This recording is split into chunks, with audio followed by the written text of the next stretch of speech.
Hello guys, मेरे YouTube channel में आपका स्वागत है। मेरा नाम है मनुष्य। तो आज हम इस वीडियो में डिस्कस करने वाले हैं कि how are returns calculated in mutual fund. जी हाँ, हम रिटर्न को कैसे कैलकुलेट कर पाते हैं म्यूचुअल फंड में, क्योंकि बहुत लोगों को कंफ्यूजन रहता है कि यार हम कैसे कैलकुलेट करें, हमको कैसे पता चले कि यार इसका एग्जैक्ट ये रिटर्न है।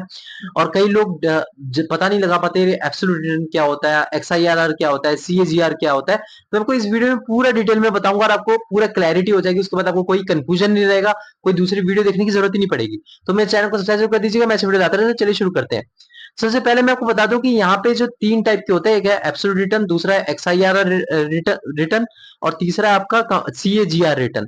तो यहाँ पे मैं आपको पहले XIRR रिटर्न के बारे में बताऊंगा, फिर मैं आपको CAGR के बारे में बताऊंगा, फिर मैं आपको एब्सोल्यूट रिटर्न के बारे में बताऊंगा। मैं आपको लाइव प्रूफ के साथ दिखाऊंगा और मैं आपको लास्ट में ये बताऊंगा कि आप किस टाइप के इन्वेस्टमेंट करते हैं तो आपको किस टाइप का कैलकुलेशन को कंसिडर करना चाहिए। तो चलिए शुरू करते हैं।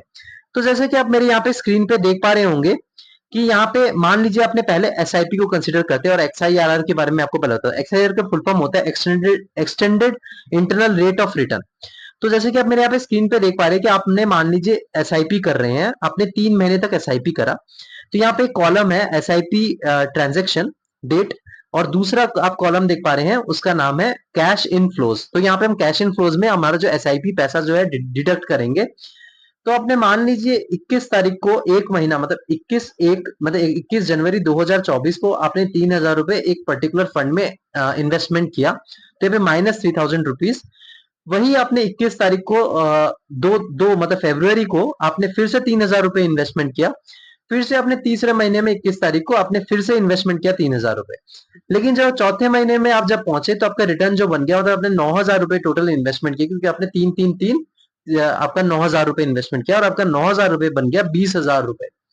तो यहाँ पे जो आपने SIP किया है, तो आपको यहाँ पे XIRR ही एग्जैक्ट आपका रिटर्न बता सकता है। कि यहाँ पे XIRR रिटर्न कैसे आप कैलकुलेट कर पाते हैं। देखिए आप यहाँ पे XIRR मैंने यहाँ पे फॉर्मूला लगा रखा है, फॉर्मूला आप देख पा रहे होंगे स्क्रीन पे। तो XIRR यहाँ पे ब्रैकेट में C4 है। C4 बेसिकली ये C कॉलम है। C कॉलम का फोर्थ आप रो देख पा रहे होंगे। 3,000 रुपए पहला जो मेरा डिडक्ट हुआ, उसके बाद जो सेकंड पे आप देख पा रहे C7 मतलब यहाँ पे ये वाला कॉलम। जब देख पा रहे C7 का ये वाला कॉलम जो, जिसमें मुझे पैसा जो रिटर्न मिला 20,000 रुपए, जबकि मैंने इन्वेस्टमेंट कितना किया 9,000 रुपए 3 महीने में। तो यहाँ पे आप देख पा रहे हैं। उसके बाद दूसरे में आप देख पा रहे हैं जो B4 मैंने यहाँ पे रखा है, मतलब पहला जो मेरा पैसा कटा यहाँ पे B4, और मेरे को यहाँ पे जो रिटर्न मिला उसके B7, यहाँ पे जो रिटर्न मिला, इसमें क्या है कि मुझे यहाँ पे एग्जैक्ट रिटर्न मिल गया। यहाँ पे क्या है कि 91% तक का मुझे रिटर्न मिला है और मैंने जो SIP किया है। तो अगर मान लीजिए आप SIP करते हैं और बीच में लमसम करते हैं, तो आपको एग्जैक्ट रिटर्न जो कैलकुलेट करके बताता है वो है आपका XIRR। अब मान लीजिए आपने एक टाइम इन्वेस्टमेंट कर दिया, मतलब एग्जांपल ले लीजिए आपने अभी एक टाइम ही इन्वेस्टमेंट कर दिया है, मतलब 1 लाख रुपए इन्वेस्टमेंट कर दिया एक पर्टिकुलर म्यूचुअल फंड में। और आप देख पा रहे हैं, आप सोच रहे हैं कि यार मुझे, मैंने 1 लाख रुपए इन्वेस्टमेंट कर दिया, मैं 10 साल बाद ही पैसे देखूंगा कितना होगा। तो तब आप क्या कर सकते हैं, अपने CAGR को कंसीडर कर सकते हैं। तो CAGR का जो बेसिकली फुल फॉर्म होता है वो होता है कंपाउंड एनुअल ग्रोथ रेट। तो बेसिकली इसको आप कैलकुलेट कैसे करते हैं। आपने एक टाइम इन्वेस्टमेंट कर दिया 1 लाख रुपए, आपने 10 साल बाद उसमें कंपाउंडेड रिटर्न कैलकुलेट करा, तो जितना रिटर्न हुआ वो आपका CAGR हुआ। तो उसमें कंपाउंड रिटर्न इसमें कैसे पता चलता है कि जैसे मान लीजिए आपने 1 लाख रुपए इन्वेस्टमेंट किया, 1 साल के बाद आपको 30% रिटर्न मिल गया, तो आपका 1 लाख रुपए कन्वर्ट हो गया 1,30,000 रुपए 1 साल बाद।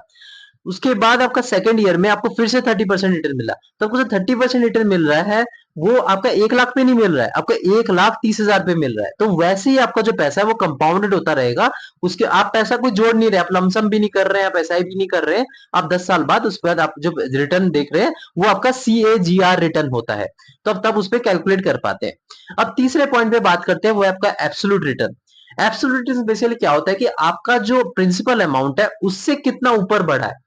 मतलब जैसे मान लीजिए आपने 1 लाख रुपए आपने इन्वेस्टमेंट किया, आपने उसके बाद 10 साल बाद आपने देखा तो आपको एब्सोल्यूट रिटर्न, मतलब आपका जो प्रिंसिपल अमाउंट 1 लाख रुपए था वो 1 लाख रुपए के बाद कितना परसेंटेज आपको मिला है।